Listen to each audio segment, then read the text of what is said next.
A Hendrick Motorsports driver is in victory lane again. A driver's comment has caused a stir on social media, and a certain driver did his first ever double duty. You are now listening to All Clear.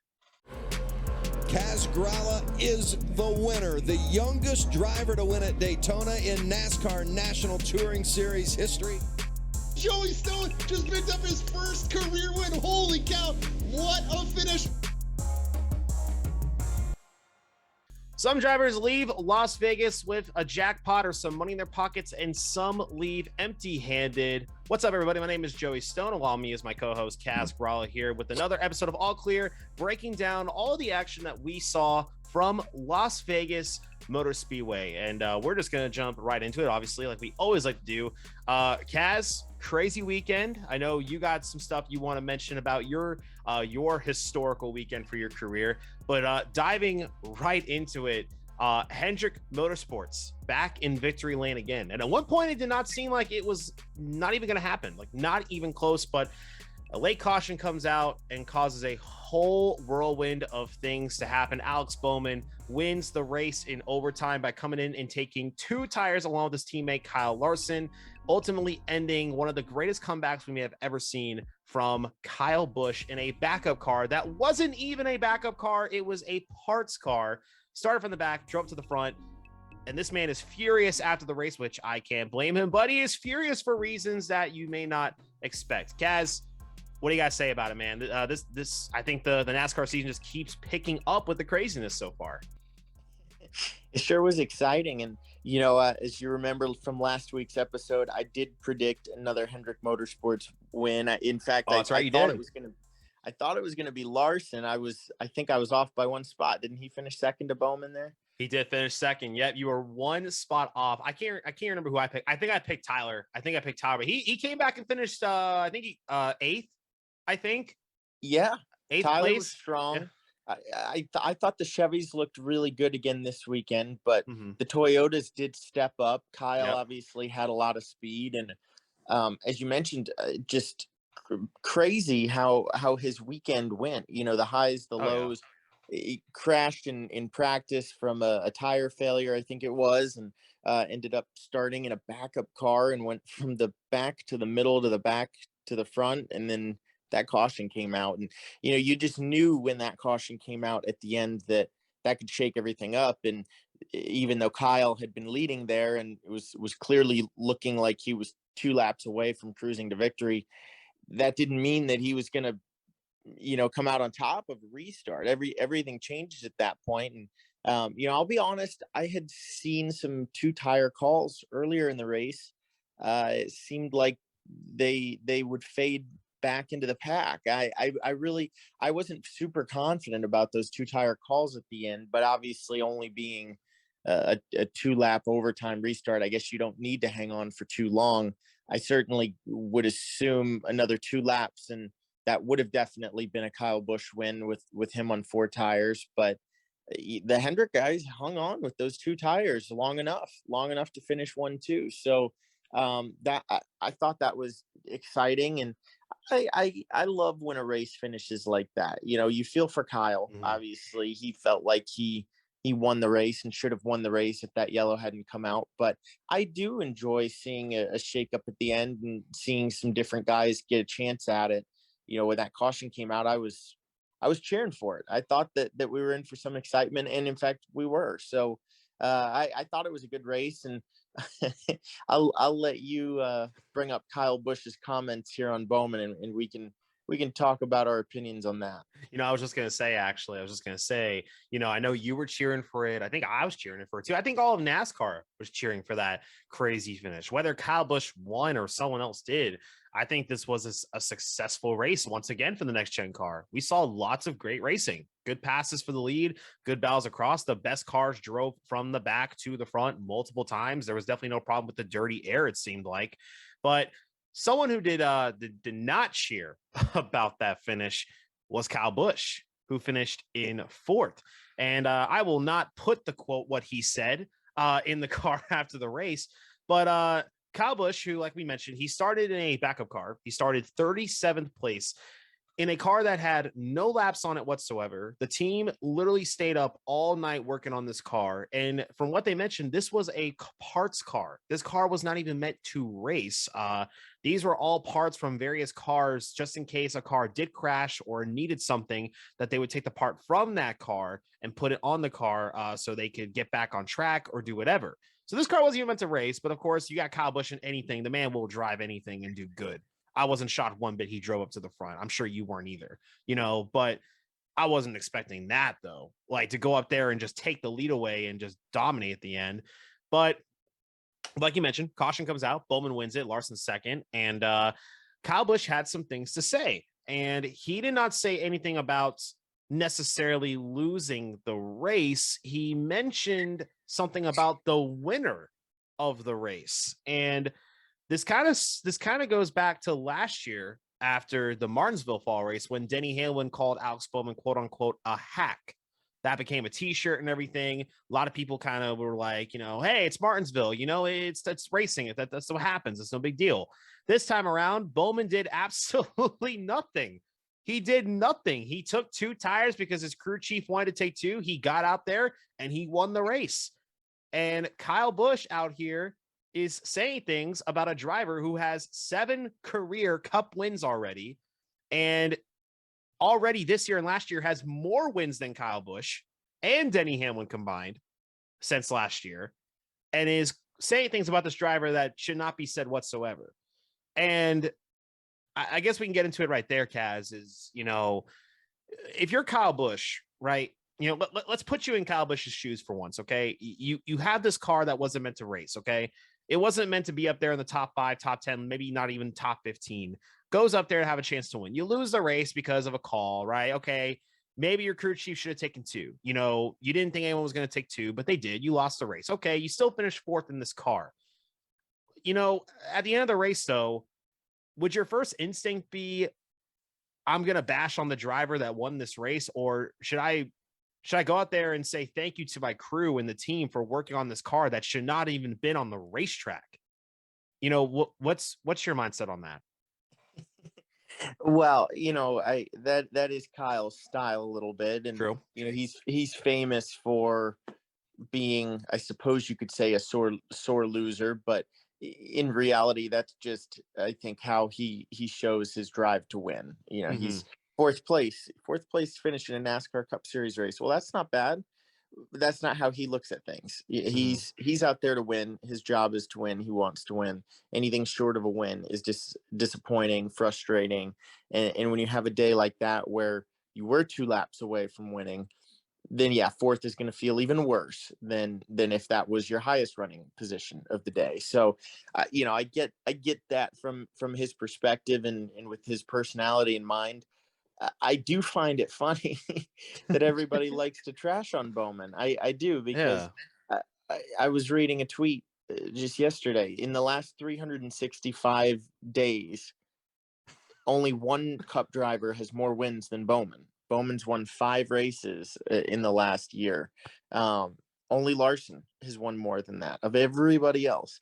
So I get what Kyle's saying. Obviously, we all do. I mean, it's true. Bowman does seem to always find himself, when he does win a race, to do it in some clutch fashion right at the end.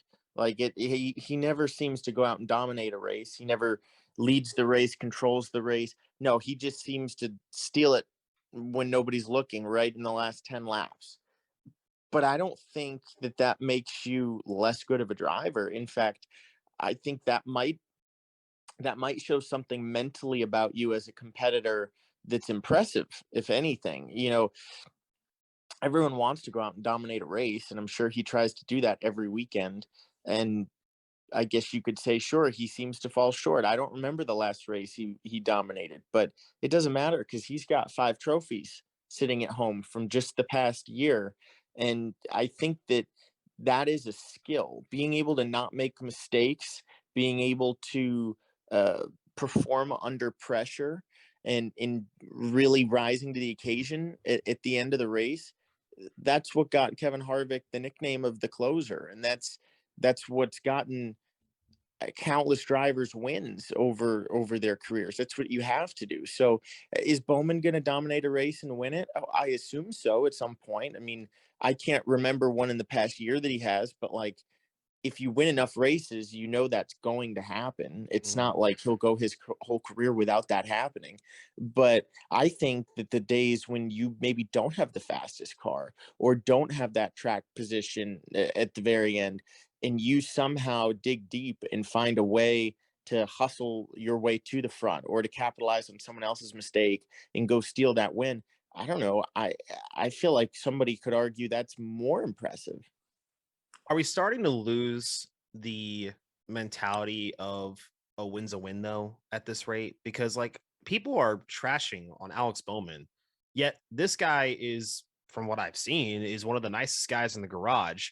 He's worked for this opportunity to get in this 48 car. He literally drove start and park cars for the longest time. He is one of those guys that is the definition of working for the opportunity. And I know he's dominated some races in the past. Now, recently, has he done it? No.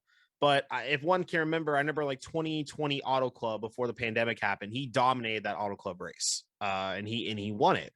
And then there was a couple others. You know, I remember vaguely in I think it was 2016, I believe, when Dale Jr. and Bowman and Gordon were sharing the 88 car, and at Charlotte in the fall race, Alex Bowman, I think at one point was leading the race.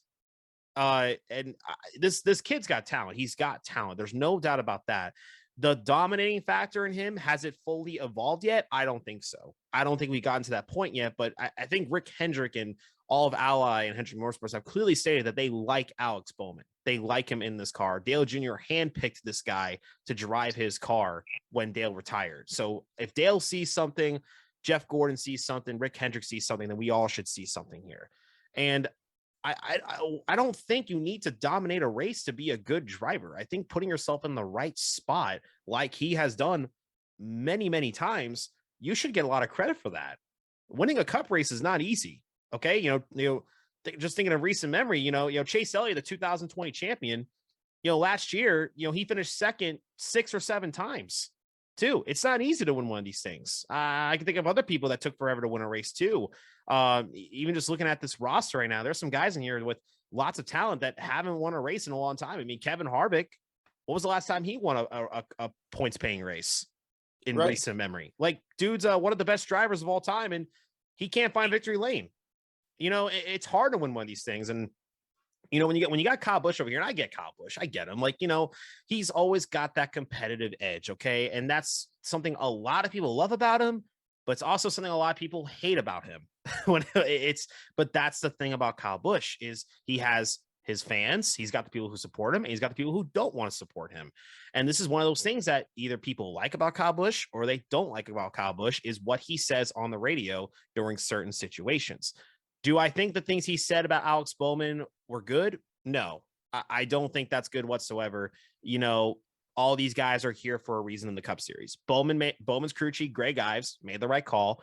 And if I remember correctly, Alex Bowman drove up to the front. And I believe it was the beginning of stage 3 or near stage 2 that they had a penalty where they had to go all the way to the back of the field. That 48 car drove all the way up to about 3rd place there before that last caution came out. They take the 2 tires, they win the race. I don't see any problem with that whatsoever. I agree. And I mean, let's keep in mind, if he had been running 20th and took those 2 tires, he wouldn't have come out in front. He wouldn't have been in a position to win. He was in that position very clearly because he was running up front, because they had a fast race car, and then ultimately because they made the right strategy call.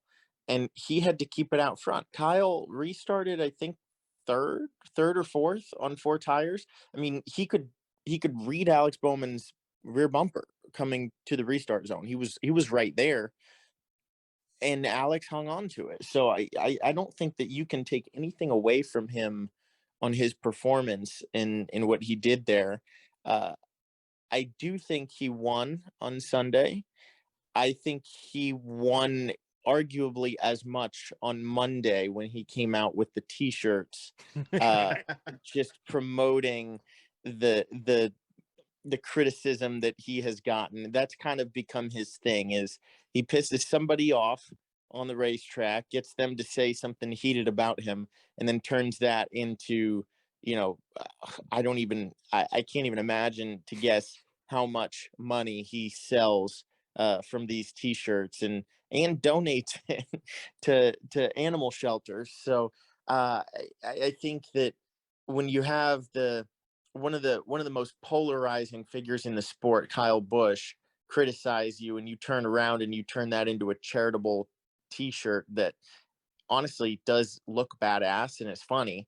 I think that's an easy way to gain some popularity in this sport. If taking over Dale Jr.'s car when he retired wasn't enough to gain you popularity, I think he's built quite the brand for himself. So I loved that. I thought that was funny. That was cool to see. I think we need personalities like that in the sport. We do. I wholeheartedly agree with you that thing. And Alex Bowman is one of those personalities where he's shown his personality. He's not that outgoing person that's like super wacky and crazy, but whenever he's on camera, he shows that personality. He shows it, and he's kind of a quiet guy, but whenever he's on camera, he shows who he is. I think he's one who enjoys the memes. He enjoys like the humorous kind of stuff and everything, and the whole t-shirt thing it's brilliant. It's amazing. And we also got to tip our hat to Kyle Busch as well, because in response to the 18% off, I believe was the deal.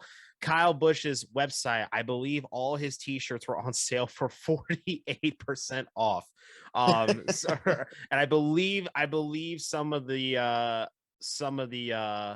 income from those shirts is going to charity as well. So I'd say at the end of the day, some good came out of this. And I think at the end of the day, Alex Bowman still holds the trophy loud and proud up above his head. Just for this too. He got Denny Hamlin, he got Kyle Busch. Who's next on Alex Bowman's list? Who's next? Who's going to be that next driver that gets a t-shirt for a good cause and everything? And speaking of t-shirts, I have a great marketing plan here, Kat. I mean, I think we need to get Alex on the show, and I think one of us just has to call heads or tails in the air. Whoever gets it wrong, we just need to say something about Alex to where he makes a t-shirt about us. And I think that's a brilliant marketing plan. What do you say? I think we need to do this at some point. I've already been thinking about it. I've been making deals on the back end here, seeing if I can get in on some t-shirt royalties if I can come up with a quote that prompts the next design. So okay, I think that's got to be a business transaction. That needs to be. If anyone knows Alex Bowman's contact out there, let me get a hold of it. We got to get him on the show, and maybe we can get some all clear 50% off t-shirts or so that go to a good cause. You can't beat that. Speaking of Las Vegas, Bowman, Kyle Busch, and everything, here's a quick rundown of your top 10 from the Cup Series race. Bowman in first, Kyle Larson second, Ross Chastain. Great run for Ross Chastain. Holy cow, was not expecting that. Kyle Busch in fourth, William Byron in fifth, Eric Almirola on his farewell tour finishing sixth place, Tyler Reddick finishing seventh, actually, rather than eighth. My apologies. Martin Truex in eighth, Chase Elliott in ninth, Christopher Bell in 10th place right there. Just some other noticeable names I'm looking through here as we're looking through the final results. Corey LaJoie getting a top 15, that number 7 car. That's always a great sign right there. Justin Haley getting his best finish in that 31 car this year after having a rough start, 17th. Solid race right there for him. Ty Dillon, top 20 in that 42 machine. Solid, brings the car nice and clean home. Pretty good there. Todd Gillen, 23rd in that front row equipment. Some good stories from this race, and a lot of rough things for some drivers here too. We saw Eric Jones again in that Petty machine cruising to a top 10. Looked like he got loose and hit the wall, bringing out that last caution. Denny Hamlin with the ignition, not the ignition, the shifting had an issue there. Cole Custer had an engine issue. Greg Biffle, that's right, the Biff in the field.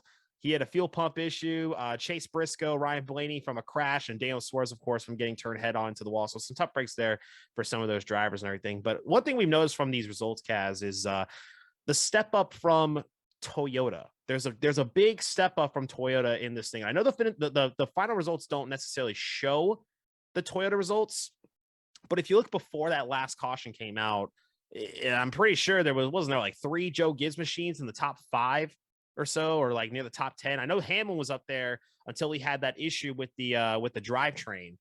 So Hamlin was up there. Christopher Bell was up there all day. Kyle Busch drove to the front. Truex looked like he had a chance to pass Kyle Busch there for the win until that caution came out and whatnot. So let's kind of talk about Toyota here. And has the playing field sort of leveled here in the next gen car now? Do you still have a manufacturer that seems to have that upper edge right now?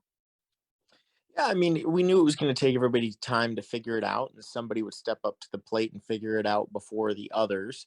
As of last week, it kind of looked like Toyota was a little bit behind, but it was hard to say whether it was speed itself because they were all having so much trouble overheating.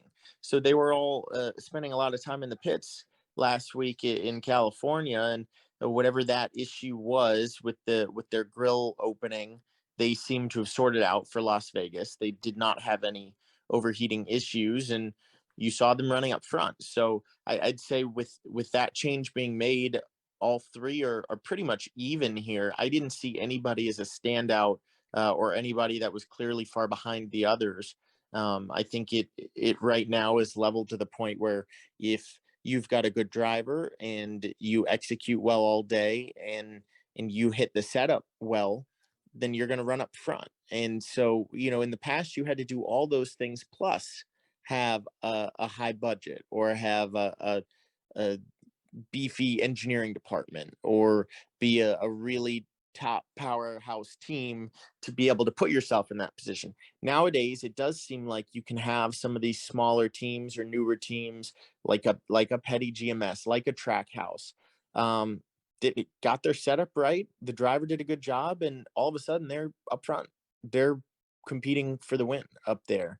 So that's really great to see, and it looks like the Toyotas have gotten right into that position themselves. Obviously, they almost won the race with Kyle Busch. So I think that kind of puts the manufacturer discussion to bed, probably, at least for now. We'll see how the season progresses, but right now I think no matter which manufacturer you're driving for, I would say I'm going into Phoenix thinking I've got a shot to win.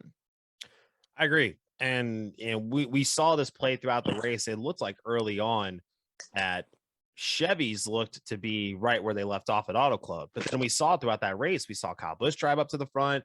We saw Truex. We saw Denny Hamlin leading up there. Christopher Bell was running top 10 all day long as well. So I like what you said there about how you're going into Phoenix now thinking that you have a chance to win. And just by looking at the roster of the Cup drivers here, there's just a few I can name off the top of my head that I just say to myself, yeah, they can win this race. Kyle Larson, he won at Phoenix, won the championship last year. Reddick was good, I believe, last year until he had a tire issue, I think. There's a few other out there I'm looking at. Kyle Busch, obviously. Ross Chastain just had a great run. Who knows what Chastain could do?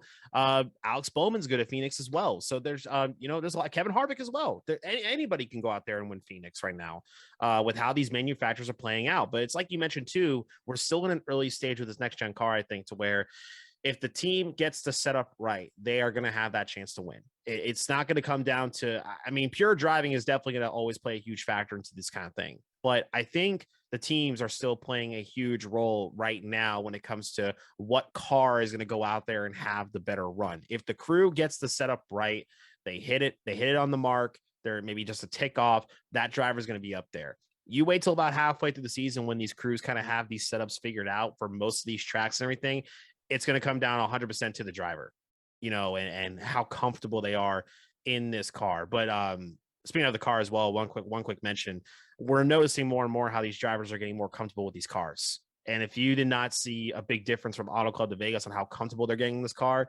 you're missing it, because these drivers, man, when everyone says these guys are the best in the world, they're the best in the world. Like the way they're able to take a new car like this and just figure it out so quickly, world's difference from Auto Club to here when it comes to incidents and spins and everything. But it's getting there. But it's fun to have a car that's hard to drive. It's amazing. But it is. Go ahead, yeah. And I do think that these cars, for right now at least, definitely being leveled, it's all about driver skill. That's a bigger factor in these than it was in the previous generation last year. And so far we've seen drivers trying to finesse that right foot, trying to finesse their hands on the steering wheel. But you know what we haven't seen yet? We haven't seen their left foot. Well, in fact, Tyler Reddick can't even feel his left foot. But This weekend, we're going to see that left foot come into play. They're A lot of talk terrible. about next-gen brakes. They're bigger. They stop the cars better. The independent rear suspension prevents wheel hop. They can be more aggressive into the corner. Well, we haven't seen them break yet this year. You know, Daytona, Auto Club, Las Vegas, these are fast tracks, gripped up tracks for Las Vegas, huge track for Auto Club. This is on the gas, lifting a little bit, really high speed stuff. Well, we're going to Phoenix now. We're going to be on the brakes. We're going to be slowing down. We're going to be cutting the dog leg. We're going to be throwing these cars around a lot in a much different sense than what we have seen before. Sure, the Clash was a little bit of a sneak peek, but that was not the fully current generation yet of the next gen car. They were still phasing out some things, and it was an exhibition race. We get to see them really drive a short track this weekend for the first time. So we absolutely may see different teams and drivers up front this week than what we've seen the last 2 or 3 weeks. So I'm curious to see how who rises to the top with that. Yeah, and I just want to let you know you are awful for that comment on Tyler's foot. You are awful for that, man. I feel so bad for this guy, dude. And apparently he had more issues this week at Vegas as well. But this time it was his I think it was his right leg this time that was having issues. And you say, oh man, I feel so bad for Tyler. I hope they get that fixed, man. That cannot be comfortable whatsoever. No, I'd say the only person who this is worse news for than Tyler is the field. Because if Tyler is running up front, leading laps, getting top tens, and he can't feel his legs, I'd be worried as the field for when he does finally get his seat right. They're in trouble. Tyler Reddick, the driver with 2 hands and 1 leg, ladies and gentlemen. Imagine if he had 2 legs, guys. You're 2022 Cup champion. I'm calling it right now. But speaking of using both feet and everything, let's move towards the Las Vegas race because Tyler wasn't in that one. That's why we're moving on to 2 feet because Tyler was using 1 foot in the Cup Series. But moving on to the Xfinity race, which had just as much action as the Cup race, I would say, Kaz, because we saw some crazy stuff. Ty Gibbs spin and win again. He has done this before. There's not much to say about Ty Gibbs. This guy is a generational talent. We haven't seen anyone dominate in the nationwide / Xfinity series since arguably the Chase Elliott days in 2014 when he kind of came out of nowhere and just started dominating the series. But Ty Gibbs is doing it better. He's doing it better. But Ty Gibbs wins this race, but he did not win it drama free because what happened on lap 4? Well, Ty Gibbs was driving through the field after starting. He started in the back, right? I think he started in the back. I think so. Yeah, he started in the back. Well, Ty Gibbs driving through the field on lap 4, sends it into 3 and 4, and got into Ryan Sieg, thus taking him out of the race into the wall, ending his day on lap 4 of the race. Quick little rain caution comes out. They interview both Ty and Ryan Sieg on pit road. Ty necessarily kind of apologized. He kind of apologized for the incident, but he really didn't. Ryan Sieg obviously was very, very fed up with it since this is a family-run team. All the equipment kind of comes from them. They work really hard on the car to go out there and at least, get some competitive cars out there for it to be taken on lap 4. Of course, he's upset. Red flag goes away. They go back green. And really quick, I think it was only like 10, 15 laps later into the race, Ryan Sieg attempts to take out Ty Gibbs or spin him out. Kind of failed on it and thus getting 2 other cars involved. This is definitely the big story after Las Vegas and whatnot. So, Kaz, more drama, more NASCAR. Doesn't get any better than this. What's your take on it, man? What are we thinking about this? We know Ty Gibbs is super, super talented. We're not taking anything away from that whatsoever. But when it comes to just situations like this, Ty just seems to get himself in various situations. What's your input on this? Yeah, I mean, Ty's young, he's new, he's, a little bit rambunctious out there. And I think you're going to have that. We've seen that multiple times before. I mean, take a look at Austin Cindric's early days in Xfinity. They were rough. A lot of people start out that way. They get overexcited. They're in fast cars. They make some mistakes. They get into some people. They DNF here and there. But look at Austin Cindric. He figured out how to settle in, take what the race car will give you. He wins a championship in the Xfinity Series. Was half a car length away from going back to back for championships in the Xfinity Series. Goes out, wins the Daytona 500 and Cup, and is a front-running top Cup contender for the beginning of the season of his rookie season. So obviously, I think there's no doubt that you can start off a little bit of a weapon out there, and certainly settle in and become one of the best out there. And I think that Ty Gibbs has already shown that he's one of the best out there with as many races as he's won and led and dominated. I'm sure as he matures and ages a little bit, he's gonna figure out how to not get himself into these precarious positions with other drivers on track. But I don't know. Me personally, I don't think that I'd ever find myself in a position as a lapped car to go out and try to wreck a lead lapped car like Ryan Sieg did. That probably was a questionable decision. And I'd say karma probably got him on that one, because he did miss and he ended up taking himself out of the race completely at that point. So I feel like if there's ever anything you need to not do in a race car, it's try to wreck somebody intentionally, miss, and wreck yourself. That's about as bad as it gets. So I think hopefully both of them just leave Las Vegas with the goal of maybe having a little bit cleaner, more less dramatic weekend in Phoenix. I'm sure Ty wants to win again. He already won, so that's as good of a finish as you can get. But I'm sure he'd like to do it in a little bit less chaotic of fashion. What was that quote that Landon Castle said years ago, man? It was first rule of stock car racing is if you wreck someone, don't wreck yourself. I think is what was that famous quote, man? I know it's close. I know it's close to what I'm saying right now, but it has to do with that. If first rule of stock car racing, if you wreck someone, don't wreck yourself. I think that's what the quote was. Kind of goes into that. So I guess, asking you about this, because if I was Ryan Sieg, of course, I'd be mad at Ty Gibbs. Of course I would, because you could have waited another 2-3 seconds to make the pass below the apron, maybe, or he would have given it to you. So if you were Ryan Sieg, would you have waited after Las Vegas until another weekend to kind of get that, a revenge on Ty, is what you're saying? I definitely. I think cooler heads do prevail. I think taking a week off to kind of let it sink in would typically lead to you making a better decision when you do in fact decide to retaliate. And not to mention, I don't know if this is true, because I didn't get a chance to watch the broadcast back. I just saw a replay clip on Twitter of the incident, but it didn't look like Ryan Sieg sustained significantly more damage from the second incident when he tried to take out the 54, but he did go straight to the garage. Typically, in my experience, that usually means somebody told you have to go to the garage. He got parts. Yeah, it was announced. Yeah, he got parts. I figured that was the case.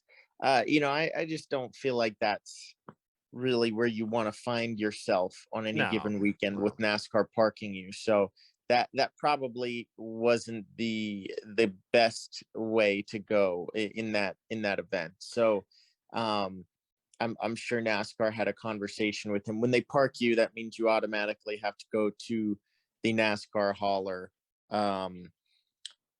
after the race, and that typically isn't a positive conversation. So, I think both of them could have made different decisions. We haven't really talked about the first incident, but it's true. Ty Gibbs, he's in the fastest car in the field. I mean, there is no doubt the 54 is a cup car competing in the Xfinity field. It is head and shoulders above the rest. We've all been around it. We've raced against it. We've seen it. It is not on the same level as the other cars. So for him to go out and have a dominant race and win is not going to take as much perfection or as much effort from him as it would take from others. So to go out and pack air against somebody on lap 4 and take them out when you're passing for whatever it was, 8th, 10th, 12th. You're going to the front. You can take that extra lap to pass him if you need to. It's a 300-mile race. I think I keyed up on the radio during the race and said that it felt like the race had been going all day. I thought that felt like it was a 7-hour race, including that rain delay. We were just out there forever. He had so much time to get to the front. Did he need to push the issue like that in that corner that early? No. And that was Ryan Sieg's frustration. So I understand that. Ryan and Ty were driving, maybe competing in the same race, but with far, far different goals. Ryan is out there, much like I am in with my team situation. He's out there to not tear up the car, to gain points, have a solid day. A win for him is a top 10. A good day is a top 15. A really, really great day with some things playing to his favor might be a top 5. But Ty Gibbs is out there with a top 15 being a complete failure of a weekend, a top 10 probably being a complete failure of a weekend. He's out there to get a top 5 at worst, and he's looking to win the race. So they're having different objectives here, and they should have been able to race each other, just cleanly, be able to go about their own respective business without interrupting each other. So that was definitely Ryan's frustration, especially with it being a family team. They're going to have to deal with that damage themselves over the next week. And that it's expensive, it's frustrating, it's long hours at the shop. So I get both perspectives there. But I'm sure if Ryan were to do it over again, he'd probably do it a little differently. And as I mentioned, Ty, give him some more races, some more years. I don't think that they would have been in that position in the first place at all. Yeah. And I mean, I love that point you made about how Ryan and Ty, they may be in the same race, but they're running 2 different races, if that makes sense. Ty's out there running full time, going for wins and championship, right? He's full time now in, like you said, and I knew it too, because everyone on social media has said it. There's no way that 54 car is the same car that Josh Berry's driving, or just looking at others like Sheldon Creed, Landon Castle. That 54 just looks like in a whole other league of its own in general. And that's not taken away from Ty's talent. We know Ty is talented. He's very talented, but that 54 car definitely has a lot of people working on it to make sure that thing is ready to go. But it's like you mentioned on lap 4, man. And I think you said you thought it was for like 12th or 13th. Nah, man, it was for 20th. That was for 20th place on lap 4. And when you think of these two drivers in 2 completely different worlds, Ty Gibbs has his future nearly set for him. Okay. We know his path. We know his talent. We know where he's going to go. Ryan Sieg is over here trying to make his career. He's trying to stay in the sport with a family run team, trying to get these good runs, keeping the car clean, and maybe make a playoff run. Like we've seen Ryan Sieg and that team, what they're able to do if they get these good runs and show what they can do. They almost won a race last year, I think, or 2 years ago, I think, based off speed. I mean, we've seen what these family teams can do.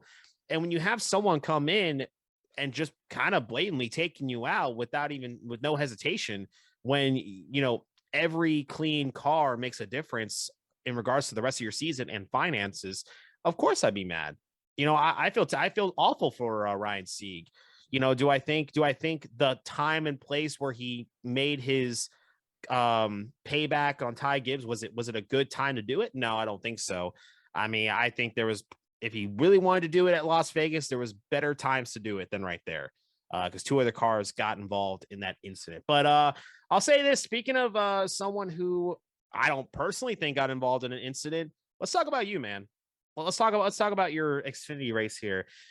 You started 23rd and you finished 23rd. Okay. You didn't finish worse than 23rd, but I know what you're going to say, because I was watching you, man. I always cheer you on, my man. I always cheer you on, but you were up to about, wow, where were you, man? You were up to about like 15th and 14th at one point, right? Yeah, we were absolutely a top 15 or 16 car on speed easily.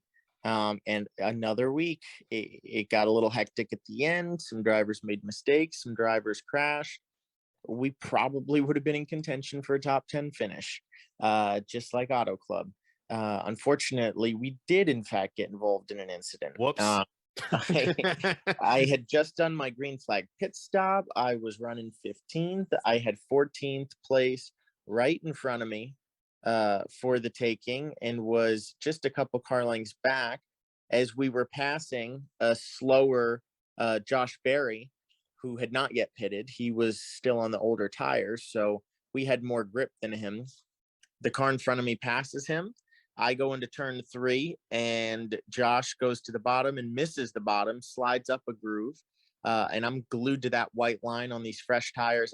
I am ripping hard, about to have a serious run on him on exit, and right in the middle of 3 and 4, he slams on the brakes and turns left for pit road from the middle of the track. Yeah. Oh man. Just cleans out my nose, going 180, and put a giant hole in it, and just completely destroyed our race car.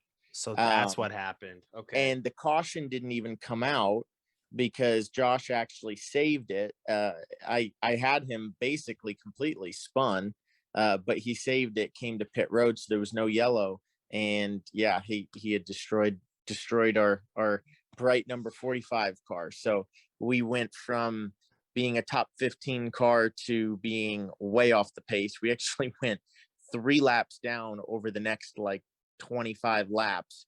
That's how much slower we were with the hole in our nose. And it was not just a hole, it was basically the entire hood and nose was separated from the bottom in the splitter area. So when he stood on the brakes for pit road, I was about 2 car lengths behind him. I was right there. And if he had been on the line on the bottom, I probably could have missed him and gone high. It still would have been really sketchy, but I probably could have missed him.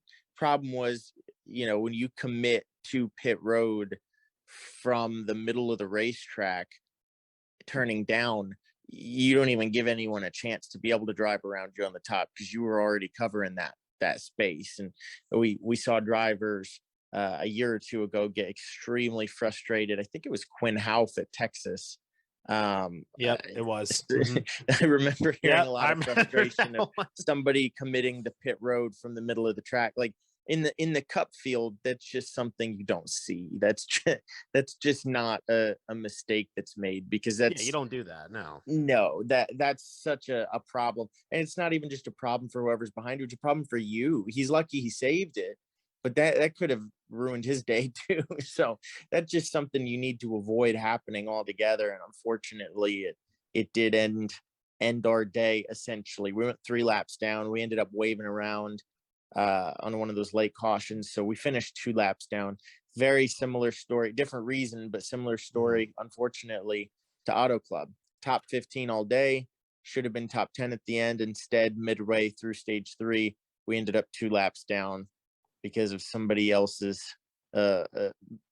move that killed our race. So we'll see. Phoenix, I'm predicting, will be top 15 again through the first 2 stages. This time we just need to have a very uneventful stage 3 and you're going to see us in that top 15. And I wouldn't be surprised with Phoenix, the crazy restarts, cutting the dog leg there. Could we see a little bit of carnage? Could we see us go steal a top 12, a top 10? Yeah, I think we could. We definitely could. So we just need to be on the freaking lead lap at the end. That is the most important thing. We can't seem to figure out how to do that. So this week, I'm just staying away from all other cars. I am completely separating myself. I don't want anyone behind me. I don't want anyone in front of me. We've been now wrecked from behind and from in front. So I'm staying away from everyone this weekend. We just need to have a clean, solid day. And we will put this Alpha Prime Racing machine up front. I can tell you that. We've shown speed.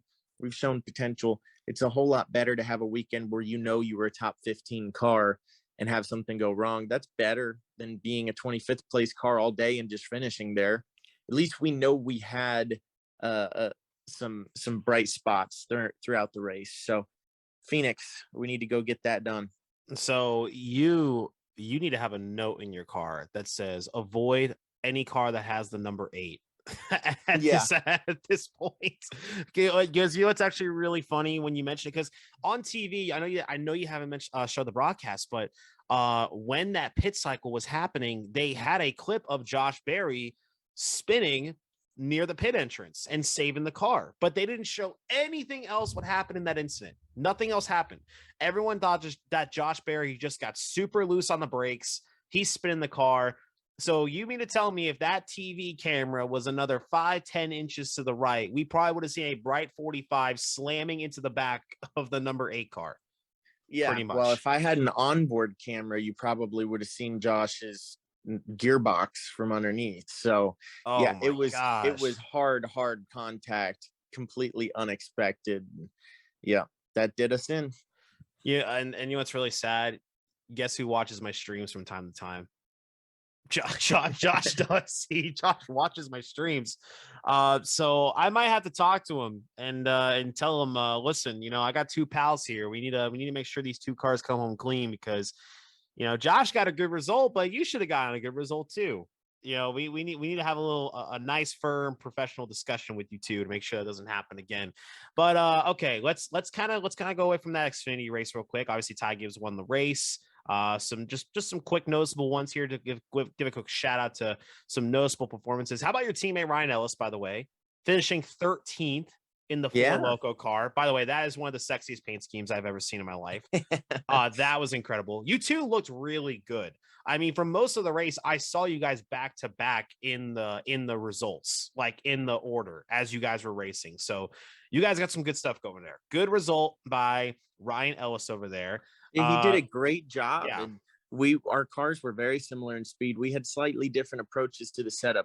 My car was a little bit lower ride height, or rather a little higher ride height. So on restarts, I was able to make really good moves. We were great on the short run, really maneuverable, put the thing 3 wide, gain track position. His car was a little bit lower, so he was on the splitter early, which made it difficult to be aggressive early in the run. But as the tire pressures would come up on the long run, his splitter would be a little bit more sealed off on the track, and he would be better than us on the long run. So Alpha Prime Racing did a great job with our 2 cars and kind of covered both bases. They had one of us good on short runs, one of us good on long runs. And that was a good way to cover all bases for however the race ended. Ultimately, the race did end with a couple restarts. So if we had been on the lead lap, I think we would have been in really, really good shape being able to make moves on those restarts. But Ryan had great track position on the long run there. So that was cool to see. And Ryan's going to be my teammate again this weekend in Phoenix. So we'll see what the 2 of us can do together against the field again. I love it. I'd love to get Ryan on the show sometime. I think that'd be fun to get both of you on as teammates and talk about sort of like how Ryan's kind of come back into the racing world, and know you've got some good opportunities this year as well. That'd be a fun show. But speaking of another fun show, moving on to this Truck Series race, though, Chandler Smith wins a dramatic finish. Nearly 3 wide. I thought it was gonna be a 3 wide photo finish for a second there on that last lap, but Chandler Smith pulls the win away. Todd Bodine makes his return to the Truck Series. That was pretty cool to see. He made a few little mistakes, but he even said over the radio, man, he was just having a good time. Good to see the Onion back into the sport. And of course, our man right here, Kaz, going for his first ever double duty in his NASCAR career. Kaz, talked about your 45 car Las Vegas, what could have been. Moving on to the trucks, how was it for you? Break it down for us. Well, it was fun. It was good to be back in the trucks. Good to work with Young's Motorsports again. I love those guys over there. So much fun. They seem to be good people. Yeah, they are so good. So that was great. What wasn't great was our race. Honestly, we had unfortunately a motor expire on us with about 25 laps to go, and that ended our fun a little bit early. And we had started to see some fluid leaking out of the bottom on an early pit stop in the race. So we had a bad feeling that the motor wasn't going to be healthy and hold up. And evidently, you probably saw we didn't run great throughout the race. We were running 15th to 20th, sometimes even worse than 20th. I part of me does wonder how long that motor had been souring for, and if that had been affecting us for a while. So we were disappointed in our race there, and obviously in the motor ending our race early, but still had a lot of fun. Good to be back in the trucks. That was my first mile and a half race in a truck in 5 years, probably. Since GMS days? Yeah, it has Wow. been since I ran full time in trucks. I haven't done a one-off mile and a half in one yet. So uh it was good to get back in the swing of things, and certainly it was a good race. It was an exciting race, and I I unfortunately got to see the last 20 laps of Oh. excitement in the race on TV. Oh man, yeah, it was crazy. I mean, Truck Series always brings out some great stuff on those Friday night lights and everything. A quick topic I think we can talk about here briefly is did you see what happened with like 2 laps to go in the race? Did you see what happened to Spencer Boyd and all that? I still haven't seen a replay of it, but I did see his truck after the race, and it was pretty torn up. So yeah, Yeah. I heard he went to the hospital for some further evaluation. I think he dislocated his shoulder. Mhm. Definitely a hard hit. Las Vegas is a fast track in the trucks, the Xfinity cars, uh, both that I did this weekend, and obviously it is in the Cup cars too. It's just really fast. There's a lot of grip. Your car or truck is loaded up through the corner to the max, and we saw a couple guys have what I call a death wobble, just getting loose in the middle of the corner or on exit and slightly overcorrecting that, and you just pancake the wall so hard. It's one of those tracks that as you're going through the corner, even when it's going well, you're thinking about, oh gosh, this thing better not step out from under me because that's gonna hurt. Mhm. And unfortunately, there were some really hard hits at the end of that truck race. I was walking through the garage area after the race, and there was about a half dozen trucks at least that had been brought back on the flatbeds that were being cut up in order to get into the hauler. Because when a car or a truck is destroyed too badly, you can't even get the thing into the hauler. It may not roll, it may not fit. The splitter may be on the ground and the front wheels are off the ground. So the teams will actually have to grind on these things and half tear them apart before they can even get them into the hauler to bring back to the shop to try to fix. So yeah, there were a lot of power tool sounds after the truck race on Friday night, of these poor teams trying to get their trucks able to load into the haulers. And yeah, there was a lot of destruction, and it was bizarre. It all happened on the last lap. I mean, the race finished. The camera shows Chandler Smith crossing the finish line for the win, and all of a sudden the camera just starts cutting to like a half Destruction. dozen at Absolute least. destruction. Yeah, trucks just destroyed, and we're like, what even happened? And evidently I think there were like 2 or 3 completely separate incidents that all happened on the last lap that destroyed trucks. Like, it wasn't all one large wreck. It was just the most bizarre situation I've ever seen before. I'm pretty sure it was Spencer. I think Spencer got hit or something on the back straightaway and went right side into the inside wall, which we all know is a pretty treacherous part of the track. If you hit it at the wrong spot, dislocates his shoulder. Glad he's okay. Looks like he's going to be racing this weekend too. Or no, no, sorry, not this weekend. Atlanta. So in 2 weeks' time, he will be racing from what he has said. So that's good news, definitely for sure.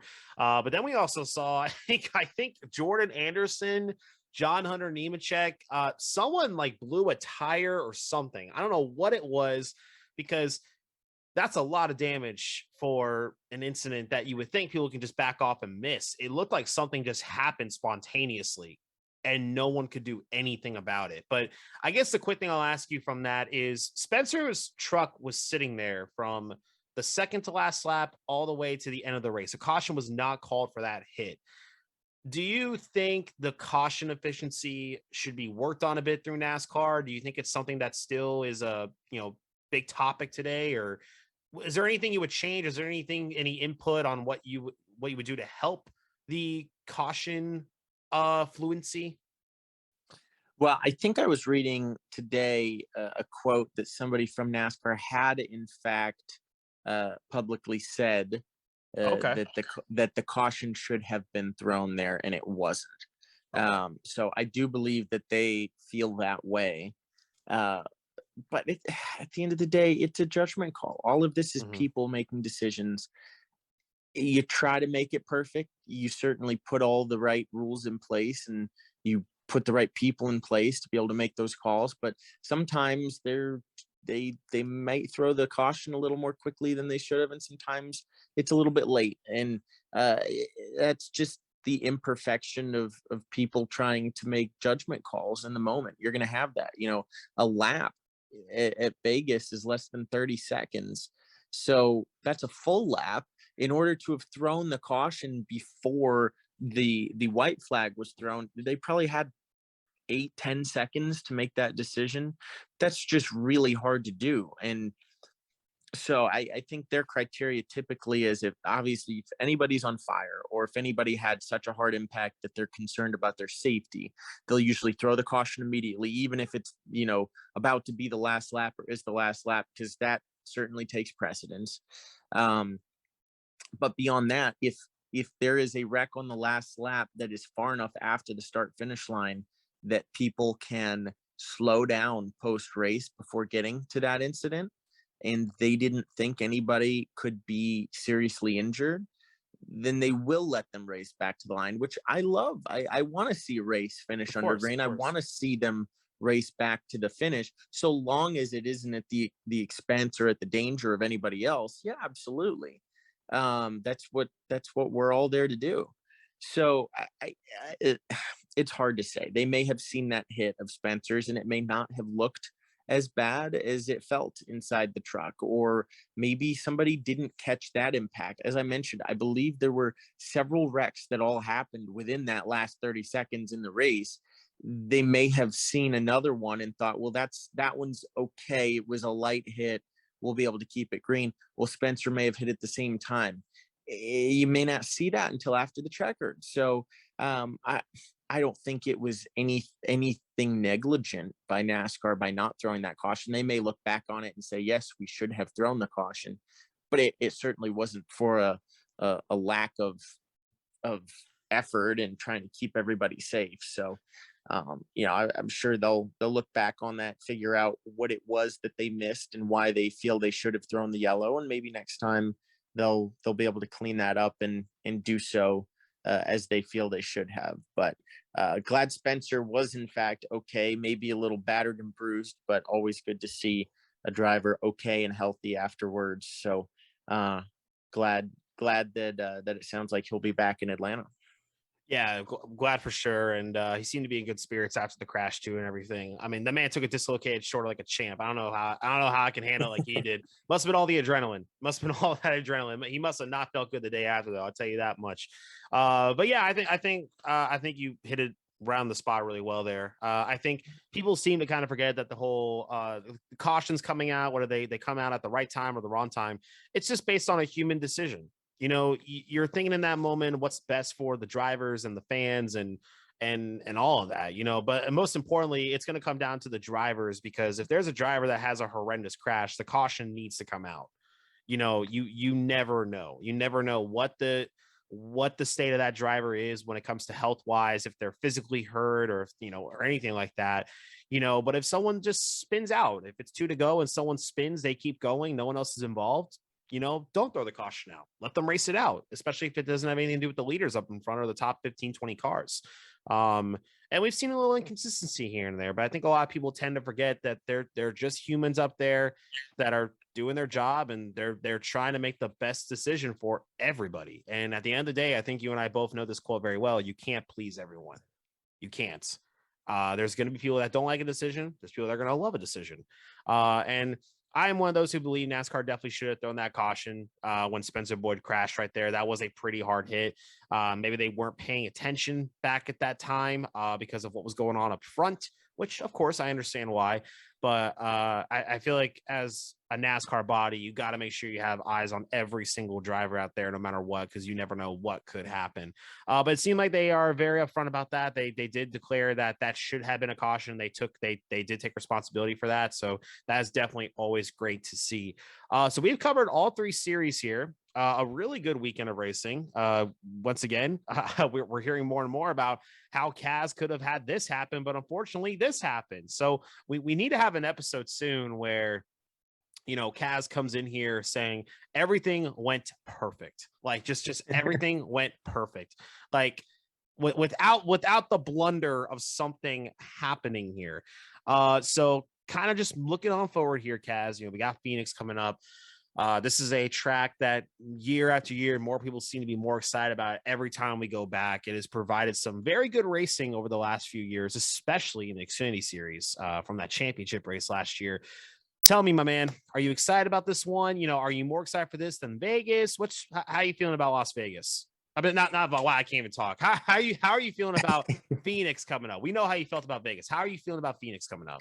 Well, I felt great about Vegas because it was my first doubleheader. That was super Clearly, cool. yes. But the track itself, I'm more excited about Phoenix. Okay. Honestly, Phoenix is one of my favorite racetracks. I love that place. And I haven't raced there since 2018. I haven't been there since they changed the ends, since they changed the start finish line and updated the track. This will be my first time on track there since then. So I am pumped. I'm excited for it. And as I mentioned about braking, this is a short track. This one requires a little bit more old school driving rather than, aero play like you have at the 1.5 miles, the big tracks, side drafting, dirty air. This one is going to be much more about old school racing. Build that run, figure out how to set up the pass. Maybe you nudge them out of the way if the time's right. So this is going to be a really fun weekend for me. I feel like I'll have more control in my hands than I have felt the last 3 weeks. So we'll see. Alpha Prime has brought some great race cars for me. This will be a different race car. We used the same race car in California as we did in Vegas, but this will be a different one. So get a chance to see what this one feels like. But I'm absolutely going into the weekend feeling like we've got a great shot at trying to get a top 10. And even a top 15 would be really fantastic, especially after the bad luck we've had the last couple of weeks. We just can't seem to find ourselves in the right place. But I know that once we do, we are going to get a really impressive finish. So hopefully this week's the week. Phoenix is a great place to do it. Love the track. I'm ready for it. I hope you are ready for it, man. We just gotta make sure to put the note in your car. Avoid any car with the number 8 at this point. Hopefully that is the last thing you need to get that 45 machine into a top 10. I'm feeling good about you this weekend, man. I'm feeling good. I think these last 2 weeks have really shown that you guys got some good speed at the track, man. You just need to have it all go your way, man. But that's what the sport is these days, man. You have to have everything go your way. You can't rely on, a miracle to happen once something happens. You have to have it go your way, which is how it is today. But speaking of Phoenix, I know you mentioned that this is going to be a track that requires more of that old school driving and everything. So just kind of give me who are you thinking here for the Cup race here, my man? We're talking about old school driving and everything. Maybe that might give you a little bit of a nudge of who you're going to be picking here. So who do you got winning the Cup race this weekend at Phoenix? Well, let me say this. I'm going to pose this question to you. When you think of driving at Phoenix and who is just better and a cut above everybody else, who comes to mind? I think Hendrick cars, man, all the time. Yeah, I can think of a Hendrick car. I Phoenix. can think of Kyle Larson, but Yeah, I think of Kevin Harvick. that's what I'm talking about. Yep. Kevin Harvick just for a lot of years had something figured out at Phoenix and at Atlanta. Those were his two places that for whatever reason, Couldn't be touched. he seemed to rise to the top and always be able to dominate at those places. It's been a couple years since we've seen that. And I don't know if it's the setups that his team has gotten on a tangent with the last couple of years or what, but you know what? Next gen cars resets everything. Even though the Atlanta track the weekend after, totally different track, it's been reconfigured. I don't know. I think it's a leveler with these next gen cars. I'm looking at Kevin Harvick rising to the top the next couple of weeks. I think that that's something that's very, very possible to see. And it might be a bit of a surprise because over the last few weeks, you probably wouldn't expect that. We haven't seen him at the front dominating, but I'm picking Kevin Harvick this weekend. You took my pick, man. You took my pick. I Ooh. was gonna go with Kevin Harvick, and then when you made me answer that question, I'm like, he's really gonna take my pick away, isn't he? I know where he's going with this. All right, I got one for you though. That's really, really close. So he's been relatively quiet this year, but he showed at Las Vegas what that team can do if they're there. And I think he was the car that probably should have won, but he just wasn't able to make it happen at the end. And no, I know how your brain's working, man. It's not Kyle Busch. I'm not going to go Kyle Busch. I'm going to go with Martin Truex Jr. I'm feeling Martin Truex Jr. here a little bit. He's always had some good results at Phoenix. He was really good in the championship race last year too. If I remember correctly, he and Larson were having a good battle there near the end. And Larson kind of pulled away there. So Truex, looked like he may have had a better car than Kyle Busch, but Kyle played the defense very, very well. He was able to hold off Truex there. The caution came out. We all know what happened there. One Alex Bowman t-shirt later, here we are. But I got Truex winning this race. I think the Chevys are going to be strong. I think something's going to happen mid-race that's going to kind of change everything around to where Truex is going to kind of get the upper hand. We'll see Truex up there, Larson up there, and maybe another Hendrick car here and there, and definitely Kevin Harvick and whatnot. But like you mentioned, these next couple of weeks could be something good for Kevin Harvick here. You got Phoenix, which is a really fan favorite track for him. You also got Atlanta Motor Speedway, which is my home track, by the way. I cannot wait to be back at the track here in a couple of weeks at my favorite track of all time. Hopefully be down. I'm going to try to be down there by the garage. We'll see what I can do and try to get some inside scoops and see if we can get a nice episode of All Clear for that weekend in Atlanta. These next couple of weeks, I'm just really excited. I'm excited for NASCAR for these next couple of weeks. I am too. So without further ado, let's see these races. Yep, absolutely. I agree.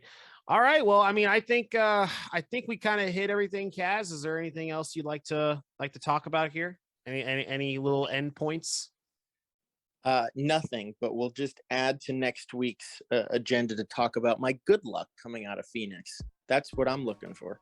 I hope so, dude. I hope so. We are all hoping if you all want Kaz Gralla to finish top 10 at Phoenix, make sure to follow us on All Clear here on Apple Podcasts, and make sure to hit the like button on the YouTube side of All Clear as well.